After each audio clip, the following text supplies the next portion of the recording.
because I think it's a struggle. This one is about a person who is, some might say, on the older side of transition, almost 21, and it's been a long journey. How can we do more? I think that's the question, is how can we keep doing more considering his or her age? So assuming they're still a student,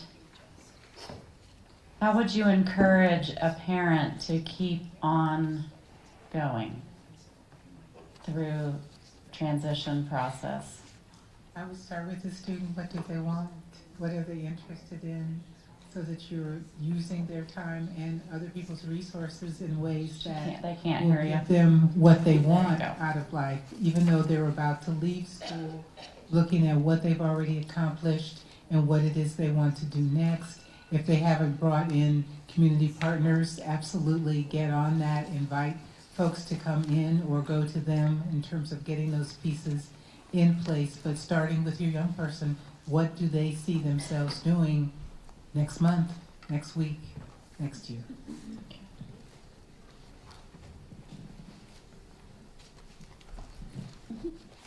I would say if they have graduated already, and if they have not contacted OOD, I would definitely contact them.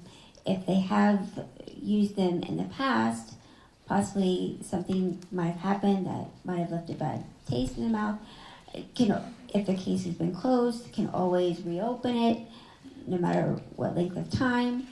Contact the Client Assistance Program with us, and also possibility of working with the DOD as well. So. Good. We got some really good questions. Okay.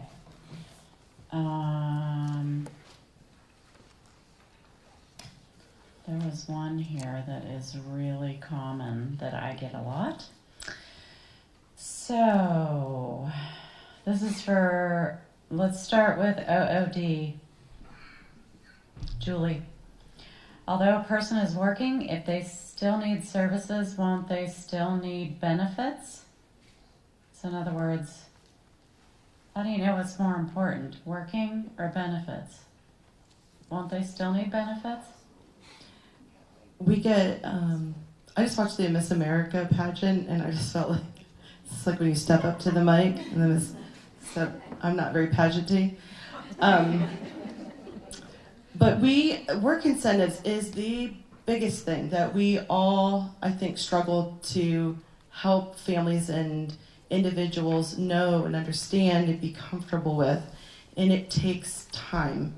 We have experts that can help with work incentives planning, that can give a written report of here's all of the things that you're getting through Social Security, through OMJ, whether it's food stamps, housing assistance. It's not just the Social Security, right? There's a lot of things that go along with it. And there's some families that are structured to have and depend on some of that support, and it's very concerning to them to think about how this looks moving forward. So it's good to get some basic understanding and information from an expert on that about how it pays to work and some general guidelines, but then to keep coming back to that as you have your exact job with its wages and its hours, and you can recalculate exactly what all of that is looking like, how everything's getting impacted, and be able to make some educated choices and decisions about it.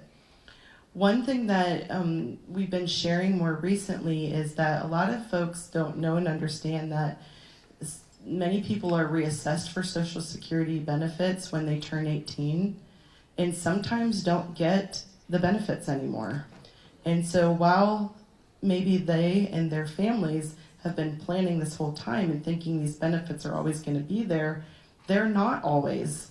And so to be exploring and building and planning for work is a way to make sure that you've got things prepared and the student and the individual prepared, and then just keep layering in those work incentive facts as you're going along. Okay, good. One of the things I wanted to mention is that the program also has a work incentive plan service. And they're regionally placed around the state. I'm assuming that you can get to that on your website in terms of where those programs are. We happen to have one. The reason I know about it, it's in our office. We have one. And that they're available all over the state. So if you are worried about whether or not this program will affect another program, or if you lose this, if you get a job making this much money, how it will work, that there are programs that the government has set up and funded to encourage people to look into this seriously. Work really does pay. This is a really important question too. This person has a 24-year-old nonverbal loved one rejected from all kinds of employment outside of workshops. Is this accurate? That's probably for me. Yeah, so 24 years old, rejected from workshops. That does not, from employment outside of workshops, that does not sound accurate, no. There are services and supports that are provided in workshops to help step toward employment, right, to help gain general work skills. But there are certainly other opportunities to explore to keep moving along your path to employment. That is not an end-all for individuals, or not a place that people go. When community employment's not being explored, it's a stepping stone to employment. And hopefully that can go back to the team. That should be really brought back to that team discussion to say, how is this helping me toward my outcome of community employment? What steps are we taking? What other resources are out there that we can tap into, that we can utilize to help move towards their employment first does not exclude anybody. Community employment is still the preferred and the priority for all individuals. So really bringing it back to that planning process, getting the resources, the people that may be beneficial at the table, asking questions. And if you, if that's your loved one, or if that's something that's happening with you, feel free to reach out to me. I'm happy to talk with the team or dig a little bit deeper to see what's happening. And if there's any resources or things that I can help explore around planning. Thank you. Yeah, Julie can add something too. I just want to make a general comment. This is not an exact science. We have people who are helping people, and we have staff across all of our agencies of varying levels of experience and newness to the field, or some are more seasoned than others, and sometimes we get it wrong.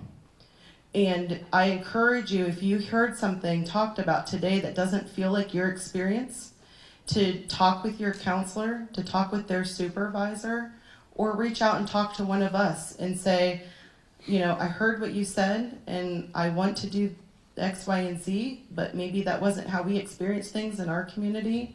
I encourage you to reach out and talk to folks, first there locally in the supervision, and talk through so that they know what the issue is and how you want to work through it. But if that still isn't sounding right, to reach out to one of us, because it could be a training need. And it's always important with all of these things that you're bringing up and considerations, I think, to maybe look at it through that lens too. Good. How can we get resources to self-advocacy goals? Strong self-advocacy goals. Where do we find them?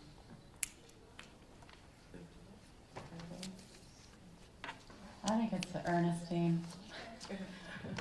I'm happy to Melissa, talk about just chime self-advocacy. I think it's important to start self-advocacy early. I think that part of that happens in terms of asking, what do you think about this? I remember my best friend, who's 7 years older than I am and had her family before I did mine, and she would ask her children what they wanted for breakfast. And I thought, wow, my mother just put the bowls on the table and put cereal in them, or decided that we were having, eggs today, and that was the end of that. But she wanted to help them advocate about what it is they wanted and to start thinking about making choices. So there's an opportunity to start that very young, and you tell them, oh, you want bacon and eggs, but I don't think I heard you say please.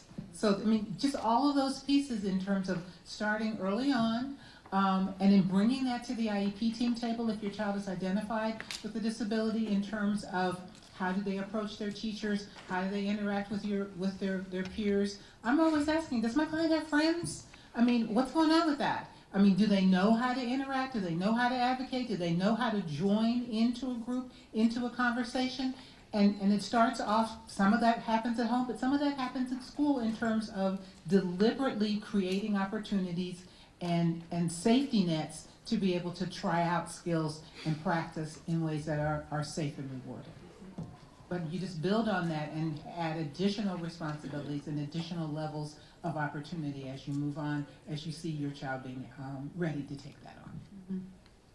I actually used some of my friends who have older kids who have been, in my view, more successful, or where I saw my child being in a couple years from that point. I asked them if I could look at their IEPs, to look at their advocacy goals. Other parents, power of parents. That's a really good point. I would also say, in my PowerPoint and the resource section, I didn't get to it, but there's a great workbook, free online workbook for you and the adult to teach about self-disclosure and exploring what that means. But also there's an organization called People First, and it's organized by individuals with disabilities, and they are wonderful advocates. So that would be a good resource to check out. People First. Here's an OOD question.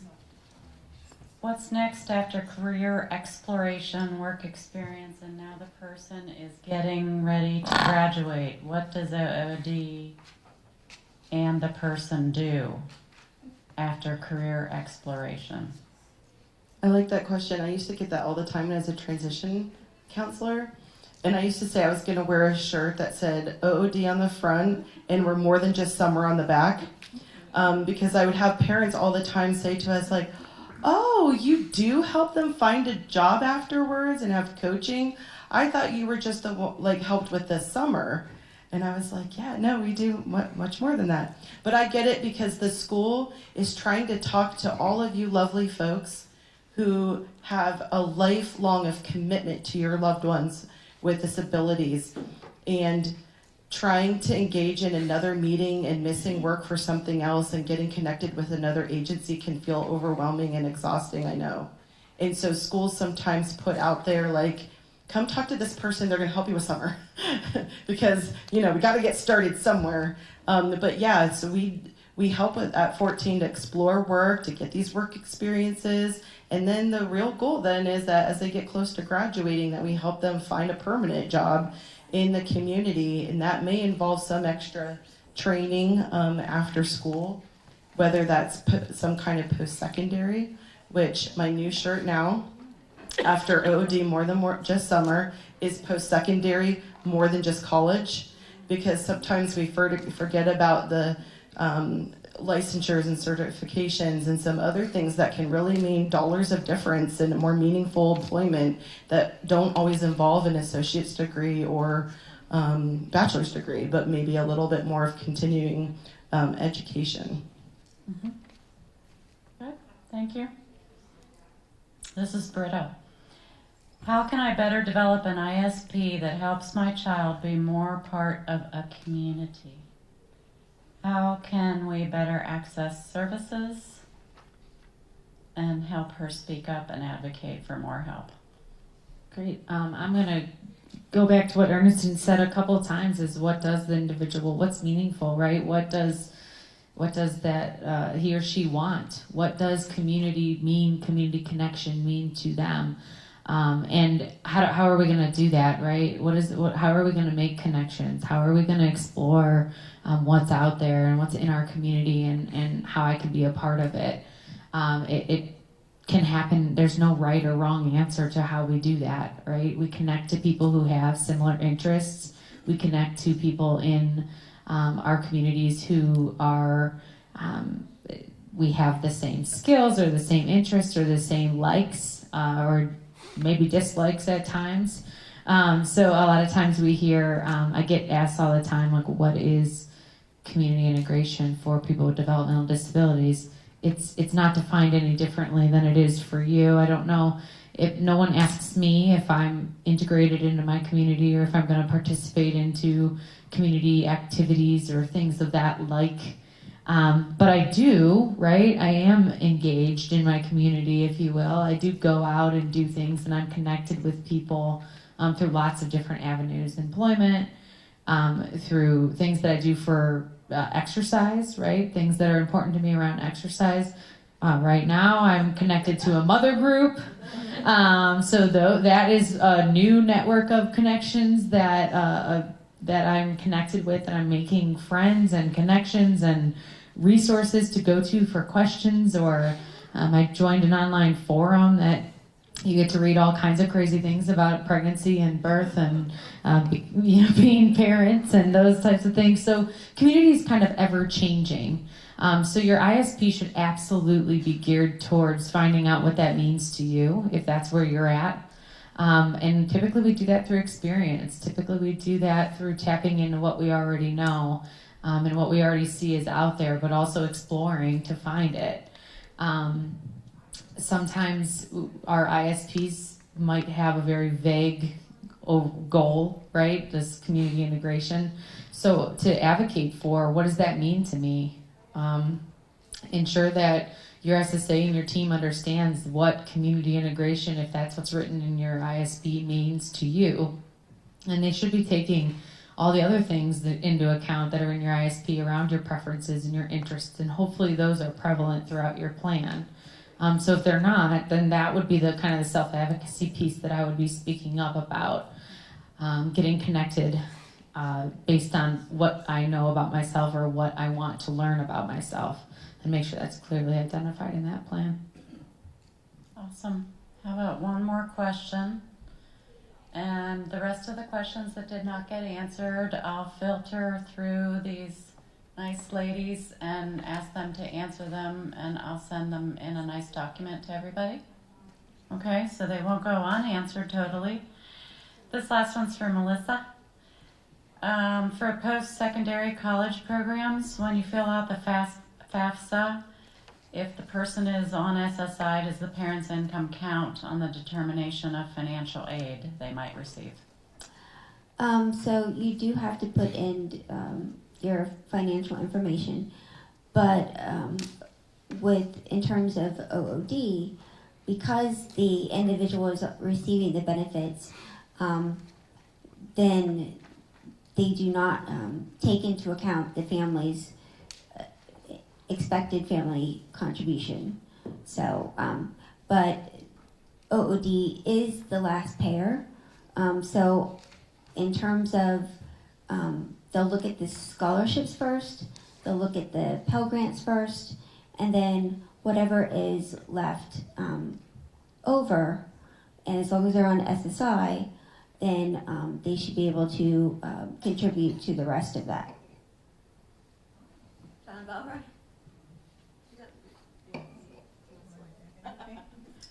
Makes sense. Last comments.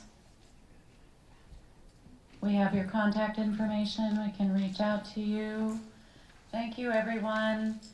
Thanks to the speakers. Please give us your evaluations so we can constantly